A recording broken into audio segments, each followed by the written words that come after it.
Proclamação do Evangelho de Jesus Cristo segundo Mateus. Glória a vós, Senhor.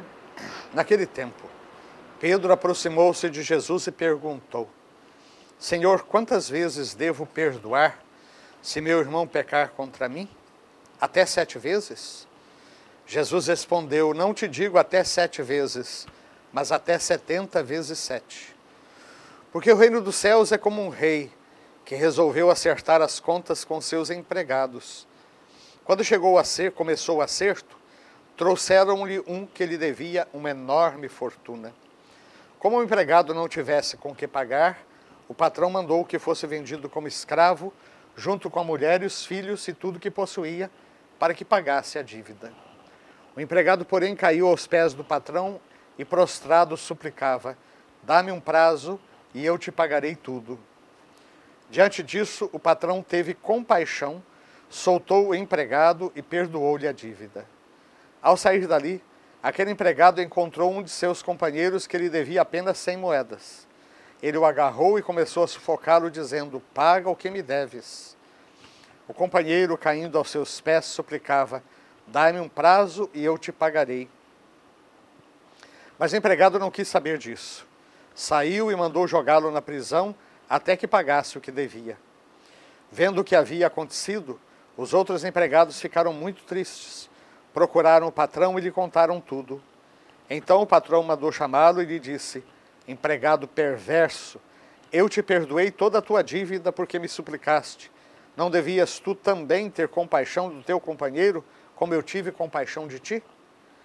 O patrão indignou-se e mandou entregar aquele empregado aos torturadores, até que pagasse toda a sua dívida. É assim que meu Pai que está nos céus fará convosco, se cada um não perdoar de coração ao seu irmão. Ao terminar esses discursos, Jesus deixou a Galileia e veio para o território da Judéia, além do Jordão. Palavra da salvação. Glória a vós, Senhor.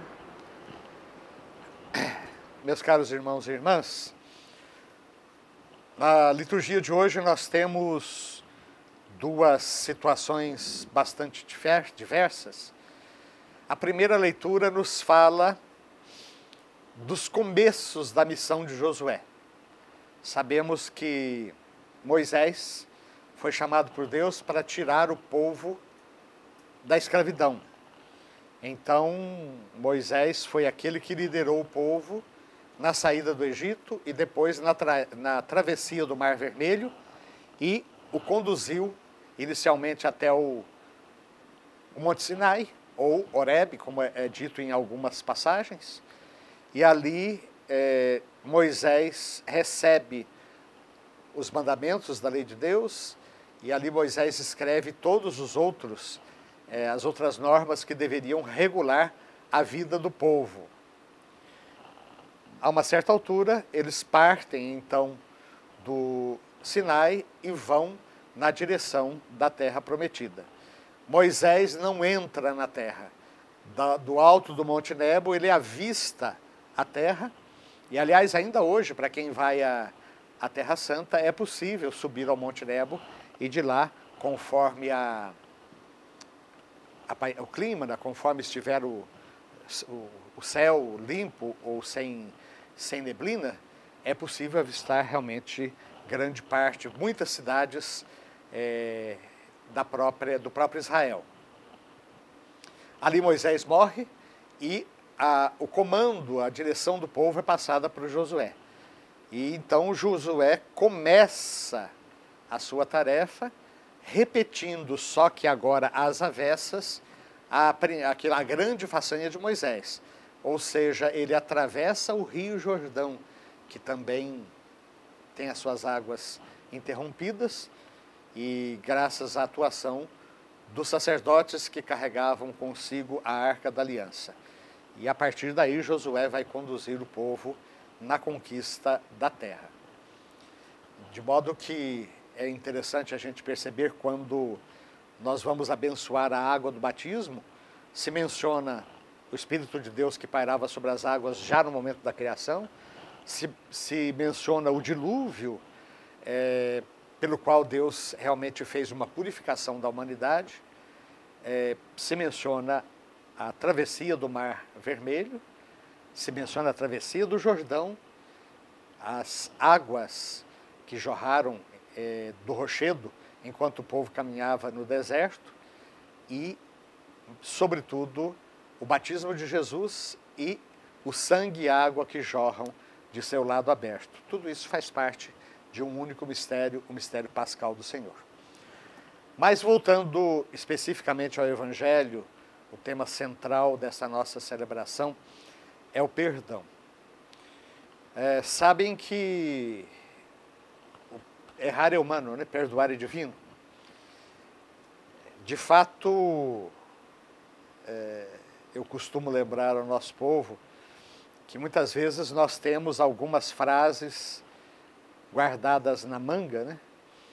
E que a gente usa em momentos de aperto, digamos assim. Como, por exemplo, eu perdoo, mas não esqueço. Aliás, é muito comum, acontece uma briga de amigos, uma briga de casais, de casal, por exemplo, né? E aí se reconciliam. Mas passa o tempo e alguma coisa acontece e um dos dois já tira da manga, assim, lembra aquela vez que você fez isso, etc. Quer dizer, perdoou. Esqueceu? Não. Gosto muito de uma historinha que eu já contei aqui também, mas que cabe bem nesse momento, de um garotinho que dizia que estava tendo visões de Nosso Senhor Jesus, estava aparecendo para ele. Foi falar com o padre não acreditou, foi falar com o bispo não acreditou, só que o bispo pediu um sinal. Tá bom, a próxima vez que Jesus aparecer para você, pergunta para ele quais foram os pecados que eu, bispo, confessei na minha última confissão. Vamos ver se ele sabe. E quando o bispo se encontra com o menino de novo, e aí, apareceu, encontrou com Jesus, fez a pergunta, o que ele respondeu? Mandou dizer que já esqueceu. É justamente assim, Deus esquece os nossos pecados, mesmo que fiquem as consequências. É lógico, se eu sou um usuário de drogas, eu me arrependo, eu me converto, depois eu preciso lutar para que as consequências do meu erro ou dos meus erros passados possam ser superadas. É aqui o sentido das indulgências, né? Mas o perdão em si, ele já foi dado e Deus esquece.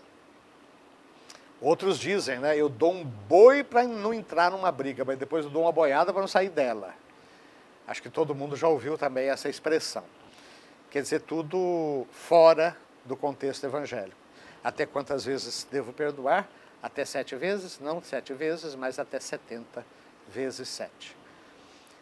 E essa comparação, essa parábola que Jesus conta, melhor dizendo, de um empregado que devia uma fortuna para o seu patrão e que suplicou que fosse perdoado e foi perdoado. Ele não pediu apenas ele não pediu para ser perdoado.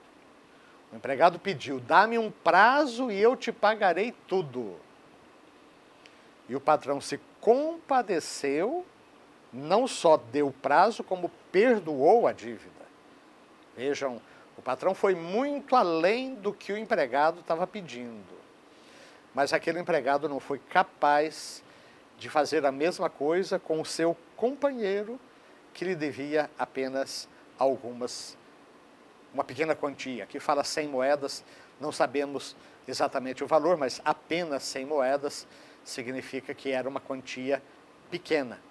E ele não teve misericórdia, começou a estrangulá-lo, mandou na prisão, enquanto não pagasse toda a dívida. E a partir daí, o patrão resolveu ajustar as contas e dizendo, não, agora você foi perverso, né? Vejam que eu gosto muito de lembrar que perdoar é o melhor remédio. Na realidade, quando a gente não perdoa, quem mais sofre somos nós mesmos. Existem pessoas que são capazes de passar horas se remoendo e brigando em silêncio, não dorme por causa de alguém que o ofendeu e fica sonhando com aquilo e aí começa a ter enxaqueca, e começa a ter úlcera, gastrite, sei lá mais o quê, e o outro não está nem sabendo.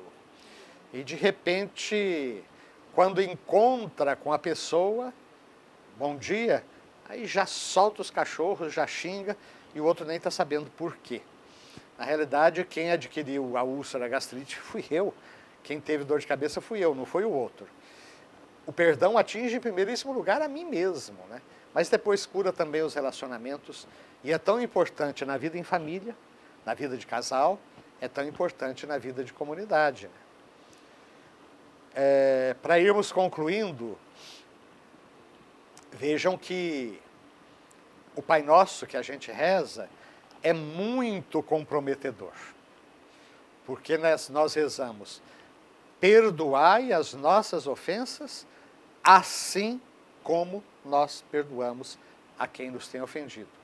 Isso significa que se eu não perdoo, eu estou pedindo a Deus que não me perdoe. Vocês já pararam para pensar isso? Perdoa-me, ó Pai, como eu perdoo. Se eu não perdoo, Pai, não me perdoe também. Então, a nossa própria oração pode nos trair, pode nos comprometer. E possivelmente a gente não percebe isso porque a gente nem para pensar direito naquilo que a gente reza.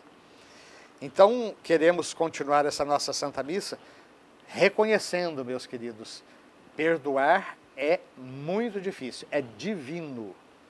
Fazer como a mãe daquele meu colega padre, colega de seminário, que teve o filho assassinado, e ela chegou para mim dizendo: eu já estou pronta para visitar o assassino do meu filho na cadeia.